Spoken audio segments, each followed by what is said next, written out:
I was beginning to think the night had swallowed you whole. Come in, quickly, and close the door behind you. The latch is a bit temperamental. Just give it a soft click. There. Do you smell that? It's my favorite part of being in here at 2 in the morning. The heavy scent of beeswax, the sharpness of linseed oil, and that dusty, sweet smell of old velvet. It's the smell of things forgotten and things about to be reborn.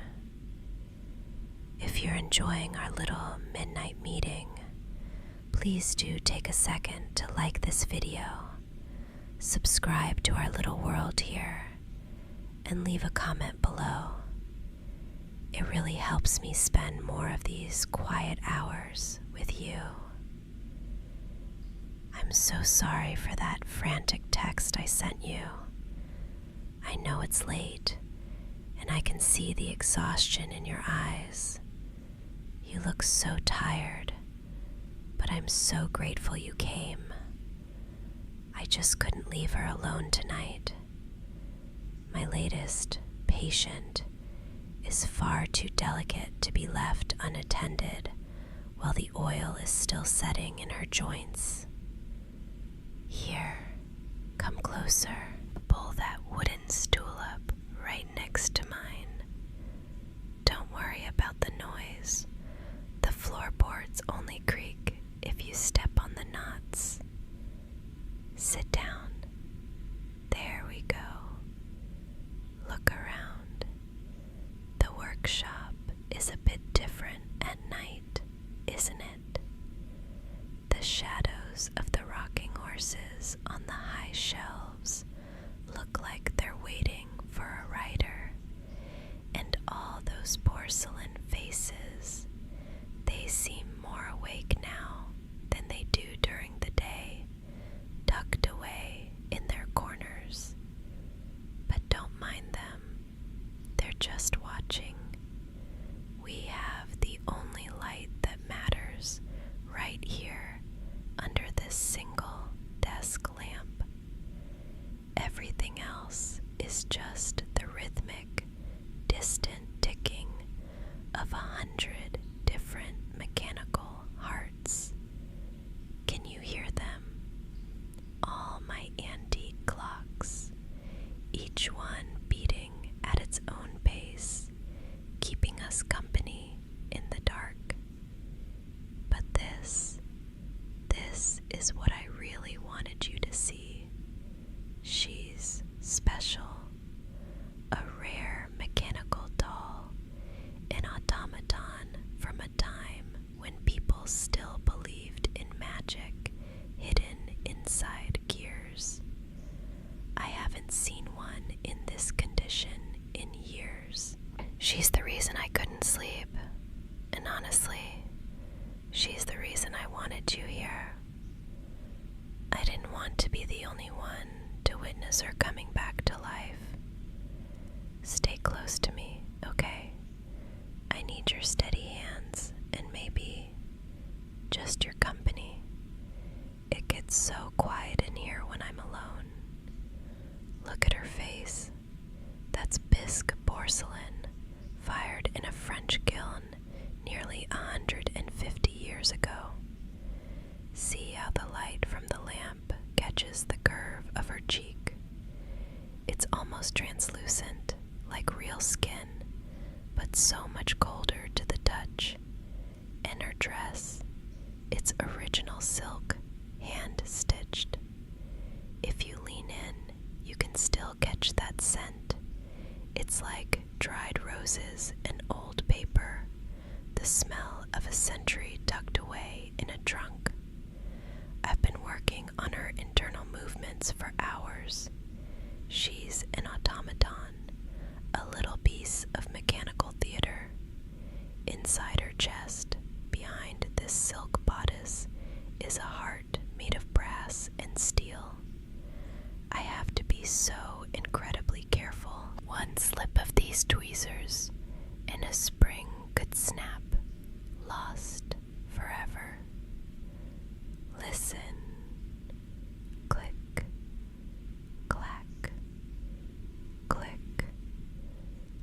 just me clearing a tiny bit of oxidation from the primary drive gear.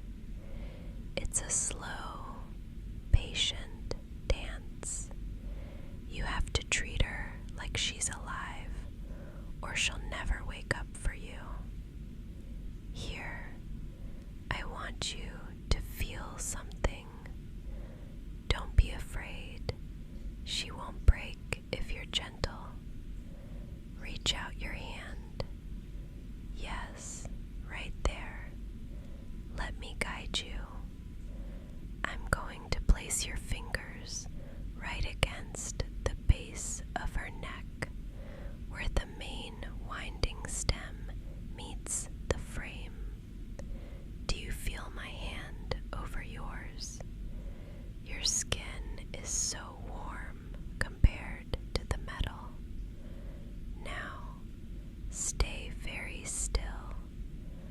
I'm going to give the key just a quarter turn. Do you feel that? That faint, rhythmic thrumming, vibrating through the porcelain into your fingertips. That's her pulse. It's the clockwork coming back to life. It's a bit shaky, a bit hesitant, like someone waking up from a very long, very deep sleep. My hand is still over yours. I can feel your own heartbeat through your palm. It's much faster than hers, much more alive. I read once that the man who built her, a clockmaker in a tiny village outside of Paris, spent 3 years on her face alone. They say he was a solitary man who lived above his shop, surrounded by nothing but the ticking of his inventions. He didn't have anyone to talk to, no one to share his tea with or watch the stars with, so he built her to be his companion. He gave her the ability to dip a quill into ink and write, "I am here." It's a bit sad, isn't it, to spend your whole life trying to engineer a presence because the silence of a house is too much to bear. Sometimes, when the shop is this quiet and the sun is still hours away, I think I understand him. I look at all these beautiful, silent things on my shelves, and I realize they're just things. They don't breathe. They don't have warmth. They don't look back at me with eyes that understand. But tonight feels different. Having you here, right next to me, feeling the same vibration, it makes the workshop feel less like a museum of the dead and more like, well, like a home. Stay just like that for a moment. Don't pull your hand away. I want to remember what it feels like to have another heart beating in this room. I'm putting the tweezers down now. I think she's had enough of my undivided attention for one night. It's strange, isn't it? I spend so many of my hours obsessing over these tiny brass gears, making sure every tooth is polished and every spring is under just the right amount of tension. There's a certain comfort in their perfection, I suppose. They do exactly what they're designed to do. They don't change. They don't surprise me. But they're so cold. Even now, with her heart ticking away under our fingers,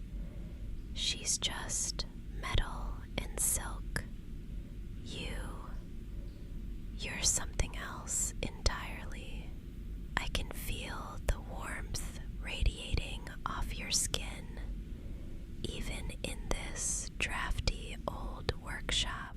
I can hear your breath, a little slower and deeper now than when you first walked through that door. It's not a mechanical rhythm.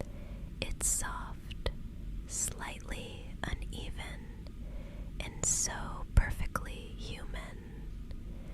To be honest with you, I find your presence, your little sighs, the way you lean into me just a fraction, even the tired weight in your eyes, infinitely more precious than any rare treasure I've ever restored. All these beautiful things on the shelves, they're just echoes of the past. You're the only thing in this room that feels truly real right now. The world outside is so loud, isn't it? So demanding. But in here, in the middle of the night, with nothing but the amber glow of this single lamp, it feels like we've stepped out of time. Usually, this workshop feels a bit like a tomb, a beautiful one surely, filled with the ghosts of clockmakers and forgotten dreams.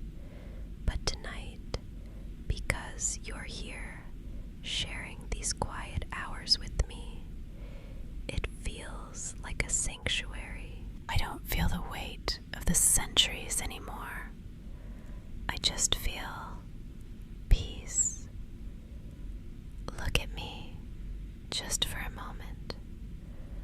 I can see the flicker of the lamp reflecting in your eyes. You look so calm. I love this stillness. I love that I don't have to be the expert restorer when I'm with you. I don't have to be anything at all.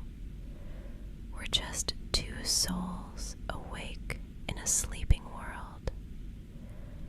I didn't realize how much I was craving this, how much I needed someone to just be here, filling the silence with something more than just the sound of clockwork. Your heartbeat is so much more comforting than the most expensive watch in the world. You're starting to look so heavy-eyed, the way your lids are fluttering. It's okay. You don't have to stay awake for me. The patient is stable, and the work is done for now.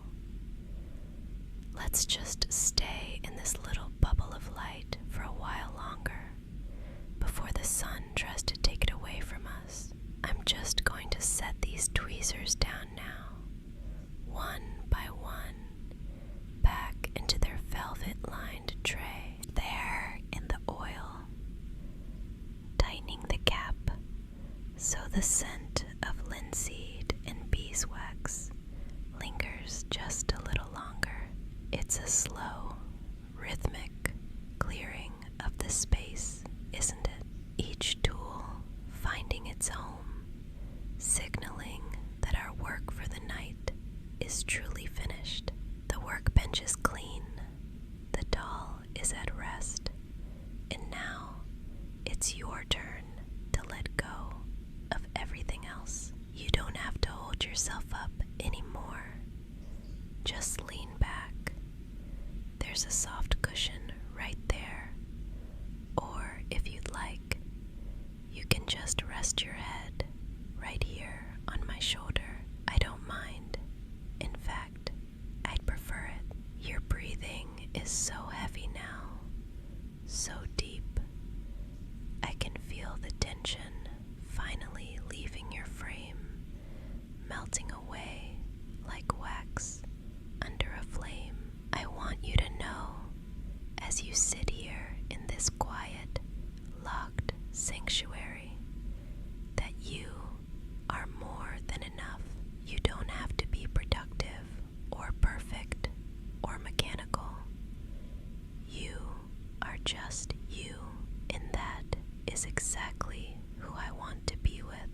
We're safe here.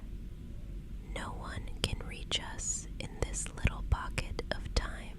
I appreciate you so much for coming tonight, for staying through the late hours and sharing this stillness with me.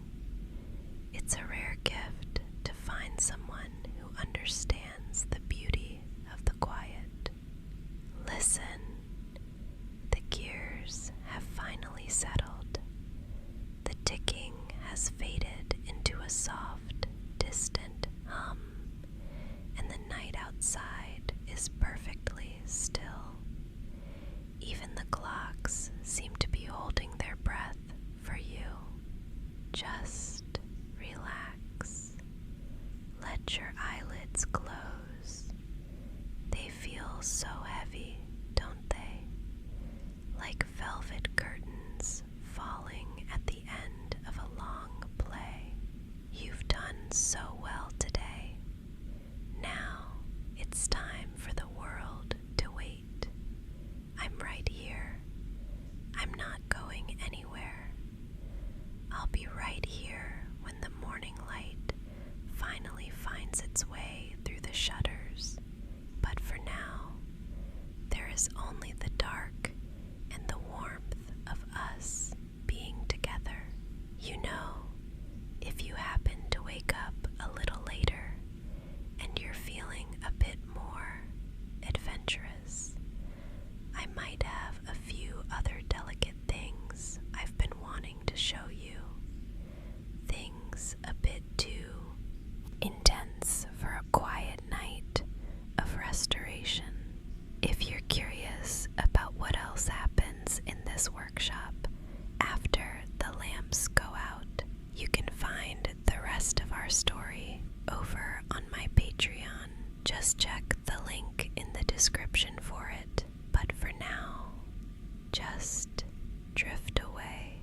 If you enjoyed our little time together tonight, please do give this video a like and maybe subscribe to the channel and ring the notification bell so we can meet here again.